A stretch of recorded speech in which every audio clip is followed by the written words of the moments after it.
Hello everybody, a few words about the way forward after the events of yesterday. We did post quite a lot yesterday because I know people were very anxious to know what was happening to the dogs coming down from the Rabat region, and I don't need to go over that again. I want to talk briefly about veterinary care.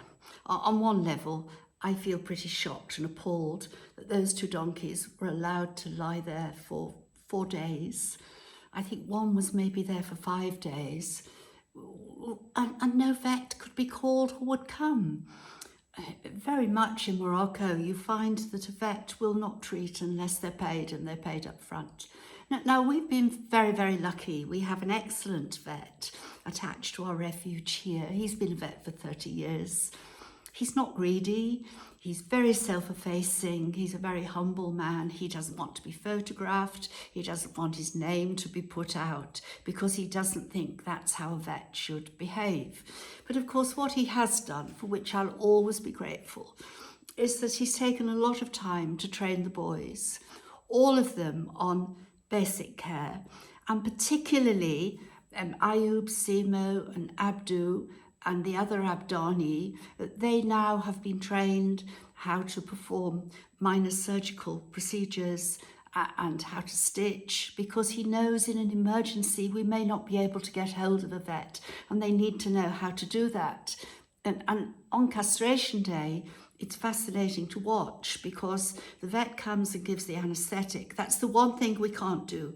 We can't give an anaesthetic, and we really can't euthanize. I mean, that's quite a serious matter, can only be done by a vet. But particularly Ayub and Simo will very often do the castration itself. And castrating a donkey is a very skilled task. And sadly here in Morocco, a lot of vets don't have a lot of experience because the animals tend not to be castrated. Of course, everything is always done under supervision, and if the vet isn't here, he's always on the end of a phone.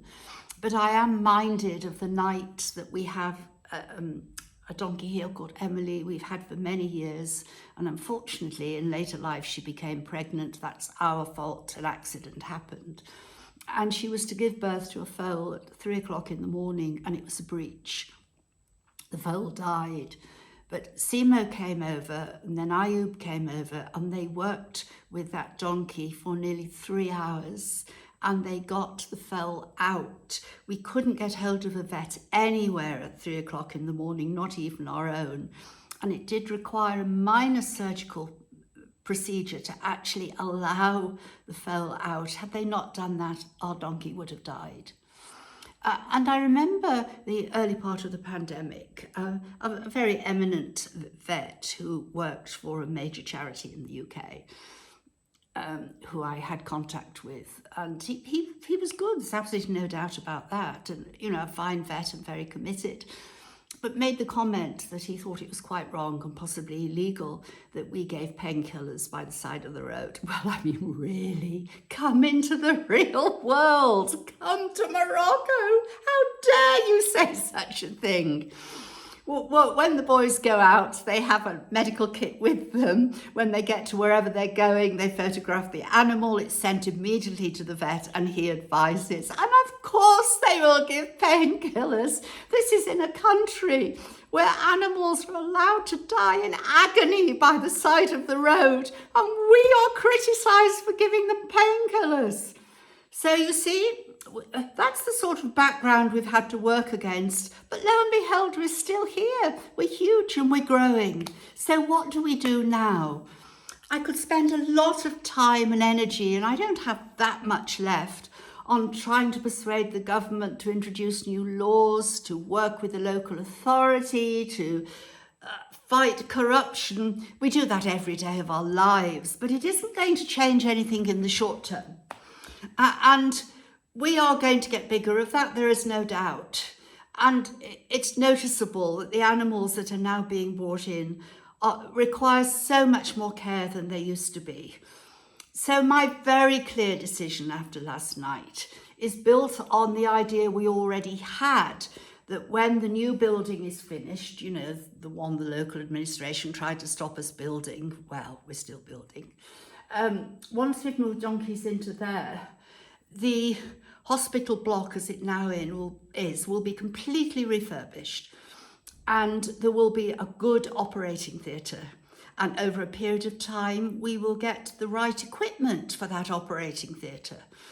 On the stable next to it, it'll be specially designed as a hoist lifting stable, particularly for horses, which will leave us 5 stables for those that are in recovery or very sick. That is the sensible way forward, because there isn't really that sort of facility in this area, apart from, I think there are good operating facilities at Spanner, but we have to be realistic. So we also are being realistic that we must start to make relationships with perhaps a couple of younger vets who would be prepared to work with us, because we're all getting older all the time. And something that we can offer, and I'm more than happy to do so, is for all those vets, if they need operating facilities, of course they can use the facilities here. Now, I hope we'll be able to do that within budget, and I'm very, very, very careful over money, as most of you or all of you by now should know. And I really do think that's the positive way forward. If you look at the UK and you look in my lifetime of some of the appalling, what we would now see abuse against animals, particularly in dock areas, and I'm thinking particularly of the mines, when up until 1972, pit ponies were taken down the mines, never saw the light of day. And I have some fairly horrendous photographs about that. But things have changed. And one of the things that brought about change in the UK, I believe, is the magnificent work done by the Donkey Sanctuary in the UK. Now, the founder of that Donkey Sanctuary was actually a very good businesswoman, and it grew in a very good way. And it became huge. Now, there's no reason why it can't become huge here. We're surrounded by fields at the back, and we have land between ourselves and down to the main road. We just have to remain positive and look forward. To just grumble and complain and argue with other associations is going to be a waste of time. I'm quite a difficult person to argue with, as other associations are probably finding out. So rather than wasting that time, I think we need to get on with what we do well. So number 1, we build our operating theatre. Number 2, over the next year, we must go back. We were stopped by the pandemic to be looking at raising money for a crematorium, which of course other vets could use as well. We have got space for a crematorium here, and I'm quite sure we would get government approval for that. In the meantime, I have to get myself to Rabat, I have to see the Minister of the Interior, I have to continue to build the bonds that we already have. And we are so grateful to all of you who've helped us get this far, and we're very grateful to the officials who quietly in Morocco have allowed us to do what we do. So that's all for now. Speak soon. Bye now.